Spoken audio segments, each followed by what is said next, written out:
नमस्कार किसान भाइयों, स्वागत है आप सबका आपके अपने YouTube चैनल ओहदार फार्म में। किसान भाइयों, मेरा पीछे जो शकरकंद का आप लोग देख सकते हैं नर्सरी, ये हमने नर्सरी इसको 3 महीना पहले लगाया है। आज की इस वीडियो में आपको शकरकंद का खेती के बारे में पूरा डिटेल में जानकारी देने वाला हूँ। कौन कौन से खाद का ज़रूरत पड़ता है, नर्सरी का साइज कैसे आप बढ़ा सकते हैं, कौन सा नर्सरी हमने इसमें इस्तेमाल किए हैं और रेट कैसा मिलता है किसान भाइयों, इस सब के बारे में आज की इस वीडियो में पूरा डिटेल में जानकारी देने वाले हैं। तो वीडियो को लास्ट तक जरूर देखिएगा। अगर आप चैनल में नए हैं तो चैनल को सब्सक्राइब जरूर कीजिएगा। किसान भाइयों, इस चैनल में आपको खेती से जुड़ी सभी प्रकार की जानकारी मिलती है। तो किसान भाइयों, सबसे पहले बात करें नर्सरी की, तो ये हाइब्रिड किस्म का नर्सरी किसान भाई। इसमें जो पत्ता आप लोग देख सकते हैं, ये 3 पत्ता वाला जो आप लोग देख सकते हैं, 3 पत्ता टाइप से निकला है। 1, 2 और 1, 3 हो गया। ठीक है, 3 पत्ता में ही छोटा छोटा और निकल गया है, जैसे इसमें आप लोग देख सकते हैं। और ये निकलना है स्टार्ट हो गया है किसान भाई। इसका जो लंबाई भी है आप लोग देख सकते हैं। ये नर्सरी हमने 3 महीना पहले किए थे किसान भाइयों। होली के आसपास में इसका नर्सरी हमने किए थे। इसका नर्सरी हमने डायरेक्ट बीज से नहीं किए थे किसान भाई। बीज की बात करें तो जिस प्रकार आलू का बीज रहता है, उसी प्रकार ये भी शकरकंद ही पुराना हो जाता है किसान भाइयों।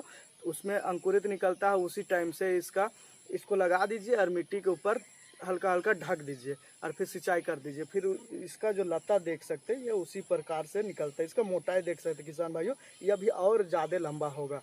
आप लोग देख सकते हैं, बहुत दूर से घूम कर आया हुआ, ये देखिए। और भी आगे है किसान भाइयों, इधर भी सारा साइड ये निकल गया है।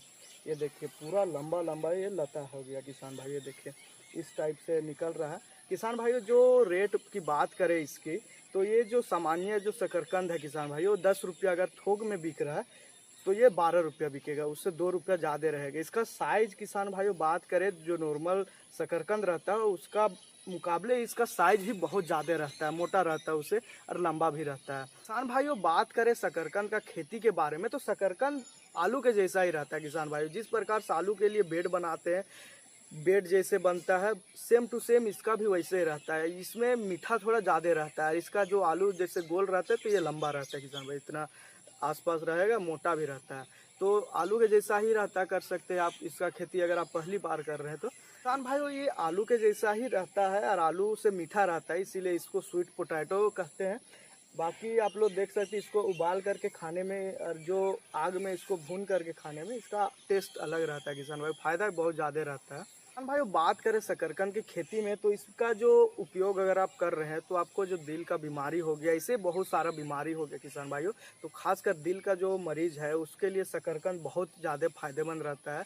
अगर कोई आपके क्षेत्र में आसपास में कहीं दिल का मरीज है किसान भाइयों, तो उसको शकरकंद का खेती के माध्यम से उसको आप शकरकंद का कर सकते हैं, खिला सकते हैं, उससे आपको उससे ज़्यादा अच्छा फायदा हो। किसान भाइयों, शकरकंद का खेती के लिए मिट्टी की बात करें तो मिट्टी आपका जो भुरभुरा मिट्टी रहता है, जिस प्रकार से आलू के लिए भुरभुरी मिट्टी होता है किसान भाई, दोमट और भुरभुरी जो बलुआई मिट्टी होता है, अगर मिक्स मिट्टी है तो और अच्छा रहेगा। इसके लिए टाइट मिट्टी में भी आप कर सकते हैं। टाइट मिट्टी में थोड़ा मोटा होने में थोड़ा टाइम लगता है, बाकी आप उसमें भी कर सकते हैं। हाँ भाई, इसकी मिट्टी आप बलुआई और जो दोमट मिट्टी है उसमें भी आप कर सकते हैं। बाकी इसकी खेत की तैयारी की बात करें किसान भाइयों, तो इसको लगाने से पहले किसान भाइयों आपको अपना खेत को पूरा भुरभुरा कर देना है, यानी 2 से 3 बार अच्छी तरीका से जुताई कर ले, उसके बाद पाटा मार के पूरा समतल कर दे। क्योंकि अभी किसान भाई समतल नहीं रहेगा तो जल जमाव, यानी कि बरसात का जो पानी है उसका जमने का खतरा रहता है। तो ऐसे में आपका जो शकरकंद है वो गल जाएगा तो किसान भाइयों आपको कम उपज देगा। उपज कम देने से आपका जो फायदा है किसान भाइयों वो कम होगा। किसान भाइयों, बात करें इसको लगाने के लिए जलवायु कौन सा है, तो अभी मानसून जैसे घुस चुका है किसान भाइयों सभी जगह में। तो अभी अगर नर्सरी आपका तैयार है तो आप रोपाई भी कर सकते हैं। अगर तैयार नहीं है नर्सरी तो आप नर्सरी तैयार कर ले, उसके बाद आप 15 से 20 दिन में या महीना भर के बाद आप रोपाई कर सकते हैं। तो इसके लिए किसान भाइयों गर्मी और जो बरसात है दोनों का मिक्स होना बहुत ज़रूरी है, यानी खेत आपका सूखा भी होना चाहिए और बारिश भी होना चाहिए। आप रोपाई से के बाद आपका खेत बारिश हो रहा तो उसके लिए आपको अच्छा रहेगा। तो किसान भाई, इसका जो रोपाई करना है किसान भाइयों, तो ये जो लता आप लोग देख सकते हैं, ये लता इसको कटिंग करना है। जैसे ये 1 हाथ हो गया किसान भाइयों, अपने हाथ के अनुसार ये देखिए इतना लंबा लंबा को इसको कटिंग कर लेना है और इसको इस तरीक़े से बिछाते जाना है। ये जो पत्ता है किसान भाइयों, इसको ऊपर की ओर रखना है और इसके ऊपर मिट्टी दबाते जाना है। और बारिश होना बहुत ज़रूरी है किसान भाई। अगर सूख जाएगा, आपका बारिश नहीं हो रहा, मतलब बारिश रुक गया है उसके बाद अगर आप कर रहे हैं तो इसका जो पत्ता है ये किसी जड़ नहीं है किसान भाई, इसमें जड़ नहीं रहता है तो इसको उगने में जल जाता है। ये अगर आप बिना बारिश में कर रहे हैं तो ये जल जाएगा, तो नहीं निकलता है। इसलिए बारिश हो रहा तो भींग भींग के आपको इसका रोपाई कर देना है किसान भाई। आप लोग इसका रोपाई कर सकते हैं भींग के, उसके बाद आपको पानी छोड़ भी देगा 2-3 दिन तो भी कुछ नहीं होगा अगर रोपाई के टाइम बारिश हो रहा है तो।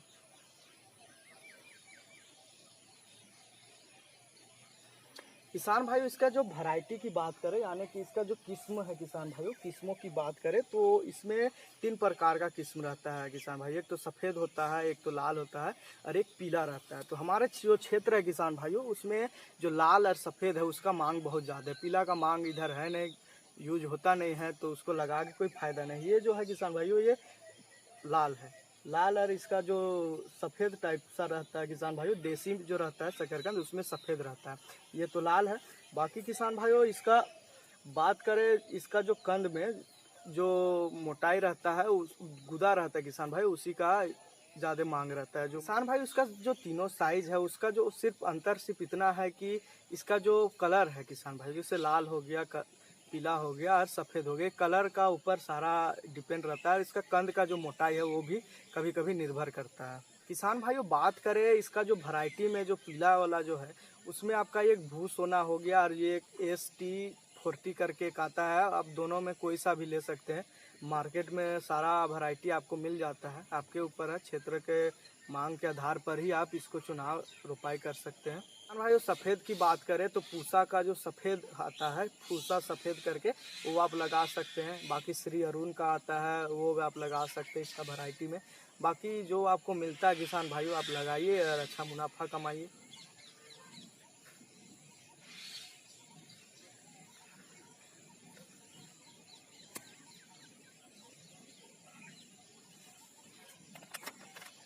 किसान भाई उसका जो पौधा तैयार करने की बात करें तो इसका जो पौधा है किसान भाइयों नर्सरी में ही तैयार कर सकते हैं। आप इसको डायरेक्ट लगा नहीं सकते क्योंकि इसका जो कंद रहता है वो गल जाता है अंदर से। बाकी सारा आपको नर्सरी में जो देख रहे हैं इतना जो झाड़ी टाइप में हो गया किसान भाइयों, पूरा दूर दूर तक फैला हुआ है। इस साइड भी पूरा फैला हुआ है किसान भाइयों, आप लोग देख सकते हैं जहाँ तक वो पूरा फैला हुआ। तो आप नर्सरी तैयार करके ही इसका रोपाई कर सकते हैं।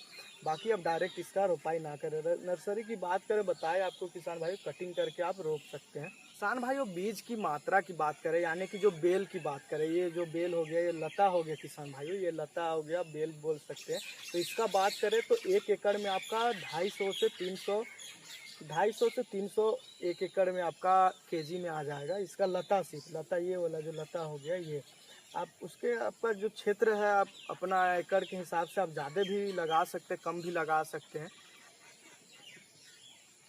खाद की बात करें किसान भाइयों तो खाद आप शुरुआत में जैसे बेड बना दिए, बेड के ऊपर आप एक लाइन खींचना होगा इसको दबाने के लिए, इसको घुसाने के लिए इतना आप गड्ढा करके एक लाइन खींच सकते हैं। उसी में हल्का हल्का भुरभुरा के आप यूरिया DAP जो पोटास हो गया 15 kg यूरिया, 10 kg आपका DAP हो गया और 10 kg आप पोटास ले सकते हैं। 1 एकड़ के हिसाब से तीनों को मिक्स कर ले, उसके बाद आपको इसको पूरा भुरभुरा के डाल देना किसान भाइयों। उसके बाद हल्का हल्का डालना, ज़्यादा नहीं डालना है क्योंकि इसमें कुछ जान नहीं रहता है। तो इसको उसके बाद इसको उसके ऊपर लगाते जाना और मिट्टी से दोनों साइड से इसे चिपकाते जाना है किसान भाई। ये मिट्टी रहेगा इस टाइप से आपको चिपकाते जाना है इसको। ये पत्ता इतना दूर तक चिपक जाता है, ऊपर का बस निकलेगा, ये इतना दूर निकल जाए किसान भाई ये घुस जाता है ज़मीन के अंदर। उसके बाद सिंचाई की बात करें तो बारिश के टाइम आपको लगाना है और बारिश कम हो रहा है किसान भाई तो इसमें सिंचाई की वजह से कोई ज़रूरत नहीं पड़ता है। एक बार जाग गया किसान भाई, एक बार जिंदा हो गया तो ये मरता नहीं है, डायरेक्ट कोड़ाई के टाइम मरता है। तो सिंचाई आपको हल्का सिंचाई में भी आप इसको आराम से उगा सकते हैं। किसान भाई खरपतवार की बात करें तो आपको समय समय पर खरपतवार नियंत्रण करना पड़ेगा। जैसे आप लोग देख सकते हैं यहाँ पर, ये देखिए इस तरीक़ा से मोटा घास निकल गया है, लगाने पर भी ये सब घास निकल जाता है किसान भाई। ये पूरा कवर कर लेता है लेकिन इसका जो कंद रहता है किसान भाई नीचे रहता है। तो आपको 40 से 45 दिन के अंतर पर आपको इसका निराई गुड़ाई कर सकते हैं। निराई गुड़ाई हल्का मिट्टी इसके ऊपर चढ़ा सकते हैं क्योंकि बारिश होगा किसान भाई, जो बेड बनाएंगे उसका जो बारिश के वजह से उसका जो बेड है वो पतला हो जाएगा। पतला होगा तो आपका जो कंद है वो अंदर तक जाएगा नहीं, अच्छा से मिट्टी उसके ऊपर रहेगा नहीं, तो मोटा नहीं होगा। तो आपको समय समय पर आपको बारिश के हिसाब से आपको उसके ऊपर मिट्टी चढ़ाते जाना है, और जो खरपतवार है उसको वही टाइम निकाल सकते हैं। किसान भाई रोग की बात करें तो इसमें जो लास्ट टाइम में लगता है रोग, जैसे कि बहुत ज़्यादा हो जाता है हमारे क्षेत्र में, इसमें जो कीड़ा लग जाता है किसान भाइयों ज़्यादा दिन तक रखने से होता है। जैसे बारिश हो गया तो ज़्यादा दिन तक लगातार चल रहा है तो आप कोड़ाई नहीं कर पा रहे हैं, तो उस टाइम आप इसको कोड़ करके डायरेक्ट सेल कर सकते हैं। इससे ज़्यादा बीमारी पड़ रहा है किसान भाई, ऐसे तो कोई बीमारी इसमें नहीं लगता है। पिछले बार हमने शकरकंद का खेती किया था, वो भी देसी शकरकंद का जो हमने खेती किया था, उसमें ऐसे रोग नहीं लगता। बस ज़्यादा दिन स्टोर करने की वजह से किसान भाइयों, कोल्ड स्टोर है तो कोई आपको दिक्कत नहीं है, ऐसे घर में आप कर रहे हैं तो उसमें थोड़ा कीड़ा लग जाता है।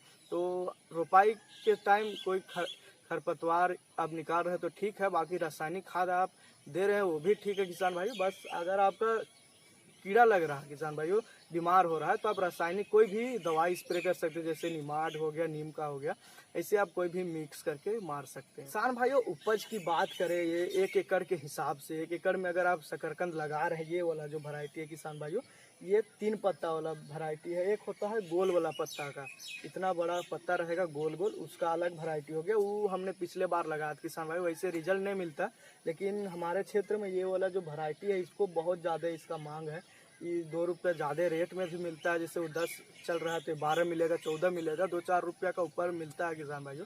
तो उपज की बात करें 1 एकड़ में तो आपको 8 से 10 टन निकलेगा, मतलब 8,000 से 10,000 केजी निकलेगा आपका 1 एकड़ में शकरकंद। अगर आप अच्छा से ध्यान दे रहे हैं, खाद अच्छा दे रहे हैं, बीज अच्छा चुनाव किए हैं, नर्सरी आपका अच्छा तैयार है, तब आपका 8 से 10 टन निकलेगा। अगर आपको 10 से 12 रुपया भी केजी मिल रहा है, पिछले बार हमारे साथ 14 रुपया केजी के हिसाब से मिला था किसान भाइयों, तो अगर 12 रुपया केजी भी मिल रहा है या 10 के हिसाब से भी मान के चले, तो आपका लाख रुपया का मुनाफा डायरेक्ट है। अगर हमने इसका नर्सरी हमने फ्री में तैयार किया किसान भाई, पिछले बार जो नर्सरी लगाया था, खेती किया था, उसका जो ऊपर का शकरकंद का हार्वेस्टिंग हो रहा था, जो तो लता जो बच गया था, उसको हमने इसको लगा करके नर्सरी किए थे, तो फ्री वो हो गया। बाकी बेड मेकर से आप बेड बना ले, कम खर्चा लगेगा, लेबर कम लगाना है किसान भाइयों, तो इसमें आपको ज़्यादा मुनाफा आप निकाल सकते हैं। खर्चा कम लगेगा किसान भाइयों, 10 से 15 हज़ार मुश्किल से लगेगा। अगर ज़्यादा लेबर लगा रहे हैं तो अलग बात है, वो अलग ज़्यादा खर्चा पड़ जाएगा। कम लेबर में अगर आप कर रहे हैं किसान भाइयों, नर्सरी में कम खर्चा किए हैं, तो आपको अच्छा मुनाफा मिलेगा। तो ये था किसान भाइयों शकरकंद की खेती के बारे में पूरा डिटेल में जानकारी। वीडियो आपको कैसा लगा आप कमेंट करके बताइए। आपका कोई भी सवाल है किसान भाइयों, आप हमारे इस चैनल में कमेंट कीजिए, हम आपको ज़रूर रिप्लाई देंगे। तो वीडियो आपको कैसा लगा आप बताइए कमेंट करके। मिलते हैं किसान भाइयों अगला वीडियो में, तब तक के लिए धन्यवाद।